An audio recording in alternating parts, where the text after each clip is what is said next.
మంత్రి కొండా సురేఖపై criminal case నమోదు చేయాలని నాంపల్లి కోర్టు ఆదేశించింది. అయితే తనకు న్యాయస్థానాలపై సంపూర్ణ గౌరవం ఉందన్న మంత్రి కేసులు కొత్త కాదన్న విషయం గుర్తు చేశారు. చట్టం తన పని తాను చేసుకుపోతుందని ముక్తాయింపునిచ్చారు. మంత్రి కొండా సురేఖకు నాంపల్లి కోర్టులో షాక్ తగిలింది. బీఆర్ఎస్ వర్కింగ్ ప్రెసిడెంట్ కేటీఆర్ పరువు నష్టం దావాపై న్యాయస్థానం విచారణ జరిపింది. మంత్రిపై కేసు నమోదు చేయాలని పోలీసులను ఆదేశించింది. గతంలో ఫోన్ ట్యాపింగ్ అంశంపై మాట్లాడిన మంత్రి సమంత విడాకులపై అనుచిత వ్యాఖ్యలు చేశారు. విడాకుల అంశంలో మాజీ మంత్రి కేటీఆర్ పై ఆరోపణలు గుప్పించారు. దీంతో మంత్రిపై కేటీఆర్ పరువు నష్టం దావా వేశారు. దీనిపై విచారణ చేపట్టిన న్యాయస్థానం ఈ నెల 21లోపు క్రిమినల్ కేసు నమోదు చేయాలని పోలీసులను ఆదేశించింది.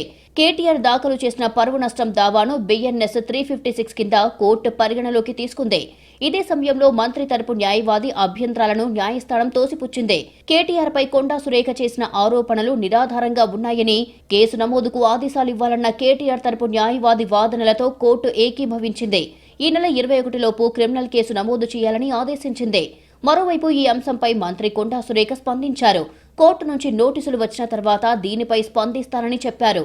ఈ కేసుకు సంబంధించి కాగ్నిజెన్స్ తీసుకుని ముందుకు వెళ్లాలని నాంపల్లి కోర్టు స్పష్టం చేసిందన్నారు.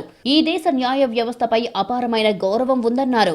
ఈ కేసులు కొట్లాటలు కొత్తేమీ కాదని, తన జీవితమే ఒక పోరాటమన్నారు. ఏ కేసులోనైనా కోర్టు కాగ్నిజెన్స్ తీసుకోమని చెప్పడం సర్వసాధారణమన్నారు మంత్రి.